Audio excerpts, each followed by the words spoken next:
గుంటూరు తూర్పు నియోజకవర్గంలో ఇప్పటి వరకు 8 కోట్లతో అభివృద్ధి పనులు చేపట్టామని, తాజాగా 78.50 లక్షలతో రోడ్లు, డ్రైన్లను అద్దంలా తీర్చిదిద్దుతున్నామని ఎమ్మెల్యే మహమ్మద్ నసీర్ అన్నారు. గుంటూరు తూర్పు నియోజకవర్గంలోని గొలుసు కొండలరావు నగర్, జున్ను షాద్ నగర్ లో సీసీ రోడ్లు, పైప్ లైన్లు, సీసీ డ్రైన్ల నిర్మాణానికి ఎమ్మెల్యే మహమ్మద్ నసీర్ శంకుస్థాపన చేశారు. ఈ సందర్భంగా ఎమ్మెల్యే మాట్లాడుతూ, గత 5 ఏళ్లలో వైఎస్ఆర్సీపీ ప్రభుత్వం తట్టమట్టి కూడా పోయలేదని, దీంతో రోడ్లన్నీ బురదమయంగా మారాయని విమర్శించారు. కూటమి ప్రభుత్వం అధికారంలోకి వచ్చాక రోడ్లను తీర్చిదిద్దుతున్నామని తెలిపారు. 800 కోట్లతో రాష్ట్ర వ్యాప్తంగా గుంతలు పూడ్చే కార్యక్రమం చేపట్టారని, గుంటూరు పట్టణంలో ఎక్కడ గుంతలు కనిపించినా తెలియజేయాలని సూచించారు. పట్టణంలో రోడ్లు, డ్రైన్ల అభివృద్ధికి ప్రణాళికాబద్ధంగా చర్యలు చేపట్టామని చెప్పారు.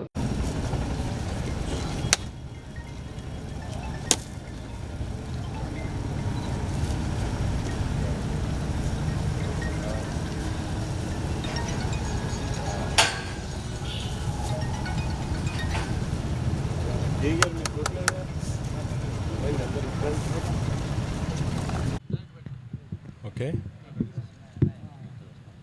వెనుకబడినటువంటి గుంటూరు తూర్పు నియోజకవర్గ అభివృద్ధి కూటమి ప్రభుత్వం ఏర్పడ్డ తర్వాత పరిగెత్తుతున్నటువంటి పరిస్థితులు ఉన్నాయి. ఎందుకంటే దాదాపు 5 సంవత్సరాల్లో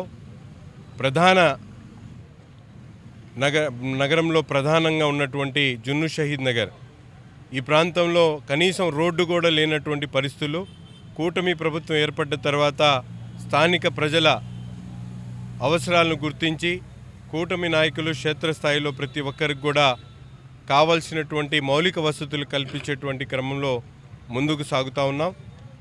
ముందుగా ఈ ప్రాంతంలో జున్ను షహీద్ నగర్కి సంబంధించి మెయిన్ రోడ్ను దాదాపు 53 లక్షల రూపాయలతో నిర్మించుకోవడం జరుగుతూ ఉంది. దాంతోపాటు గొలుసుకొండలరావు నగర్లో సీసీ రోడ్డు, డ్రైను, అలాగే ఎల్ఆర్ కాలనీ 3, 4, 6 లైన్లో కూడా సీసీ రోడ్లను నిర్మించుకోవడం జరుగుతూ ఉంది. ముఖ్యంగా 15వ డివిజన్ కానీ 11వ డివిజన్ కానీ పేద బడుగు బలహీన వర్గాలు నివసించేటువంటి ప్రాంతం. ఎక్కడ కూడా మౌలిక వసతులు లేక ఒక మారుమూల ప్రదేశంగా ఈ ప్రాంతం అంతా కూడా ఉన్నటువంటి పరిస్థితులు. ఈరోజు కూటమి ప్రభుత్వం ఏర్పడినటువంటి 5 నెలల్లోనే దాదాపు ఈ 2 ప్రాంతాల్లో అవసరమైనటువంటి ప్రతి ఒక్క రోడ్డుని, అలాగే డ్రైన్ని కూడా నిర్మించేటువంటి కార్యక్రమంతో పాటు పూర్తిగా అభివృద్ధి చేసేటువంటి ప్రణాళికతో ఒక మోడల్ వార్డుగా ఈ 15వ వార్డుని తీర్చిదిద్దేటువంటి కార్యక్రమం కూడా చేపడతా ఉన్నాం. ముఖ్యంగా నగరంలో బిల్డింగ్లు కట్టుకునేటువంటి ప్రతి ఒక్కరికి కూడా తెలియజేస్తూ ఉన్నాం. టౌన్ ప్లానింగ్ అధికారులు మిమ్మల్ని ఎక్కడైనా ఇబ్బంది పెట్టేటువంటి పరిస్థితులు ఉంటే తప్పకుండా మా దృష్టికి తీసుకొని రండి. 50 నుంచి 100 గజాల లోపు పర్మిషన్స్ లేకుండా మున్సిపల్ కార్పొరేషన్ వాళ్ళు పర్మిషన్స్ ఇమ్మని చెప్పి కూడా మున్సిపల్ అడ్మినిస్ట్రేషన్ వాళ్ళు ఆదేశాలు జారీ చేయడం జరిగింది.